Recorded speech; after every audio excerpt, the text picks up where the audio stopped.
आज हम इकाई 7 जंतुओं में पोषण के अभ्यास प्रश्नों को हल करेंगे। पहला प्रश्न कह रहा है रिक्त स्थानों की पूर्ति कीजिए। तो यहां पर मनुष्य के दांत दिखाए जा रहे हैं यहां पर। और मनुष्य में जो दांत होते हैं वो 4 प्रकार के होते हैं। कृंतक दांत, रदनक दांत, अग्रचर्वणक दांत और चर्वणक दांत। अब इनके कार्य लिखने।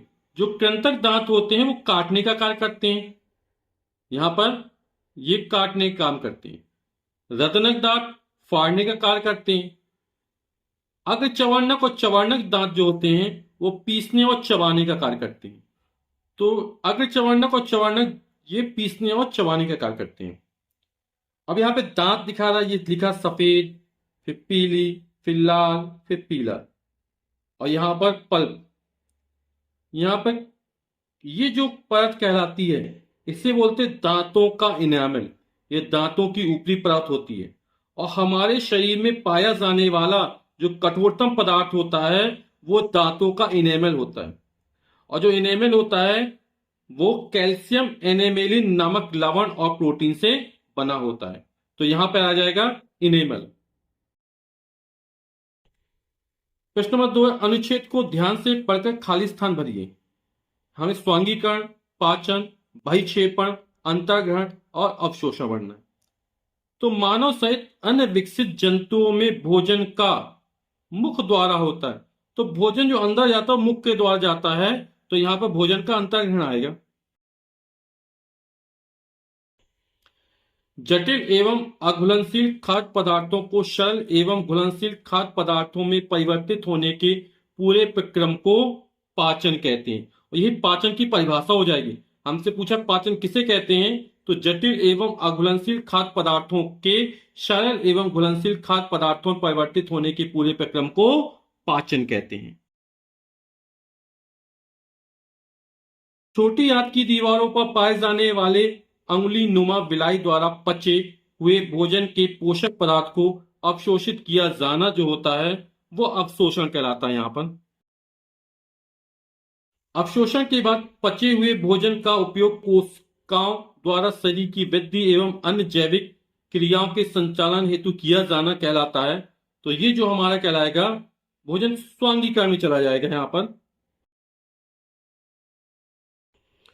बचा हुआ अपशिष्ट भोजन ठोस के रूप में गुदा द्वारा बाहर निकाला जाना, ये क्या कहलाएगा, बहिक्षेपण।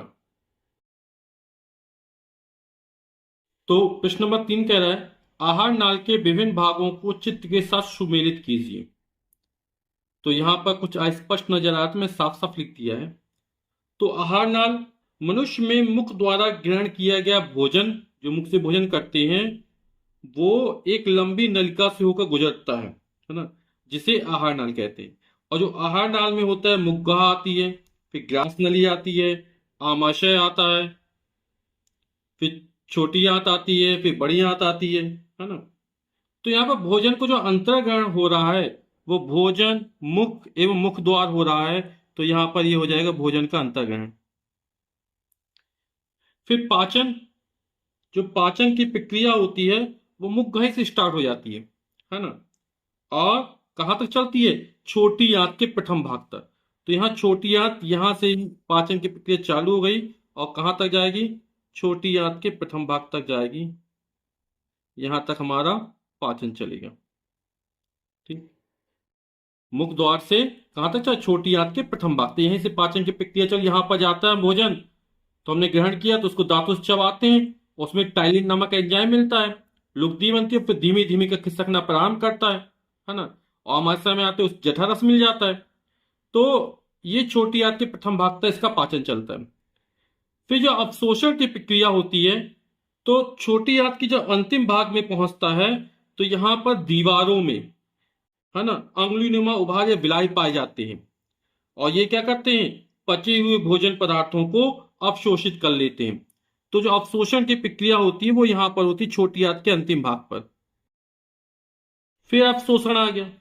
वैसे हमारा जो पोषण की विभिन्न प्रक्रिया चरण है उसमें अंतर्ग्रहण है, पाचन है, अवशोषण है, फिर स्वांगीकरण है।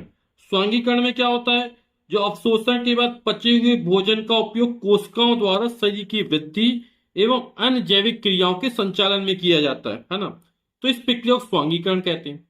जो भोजन का अनुपयोगी पदार्थ होता है वो हमारा बड़ी आंत में पहुंचता है ना।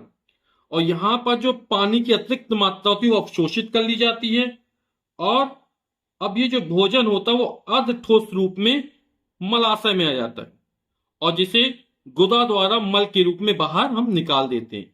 तो यहाँ पर ये जो प्रक्रिया है वो बहिक्षेपण की प्रक्रिया हो गई। यहाँ पर प्रश्न संख्या 4 है, निम्नलिखित कथनों में सही कथन पर सही का और गलत कथन पर गलत का चिन्ह लगाइए। रूमेन में भोजन का आंशिक पाचन होता है, ये हमारा कथन बिल्कुल सही है। चबाने का प्रक्रम रोमंथन कहलाता है, ये भी हमारा सही है।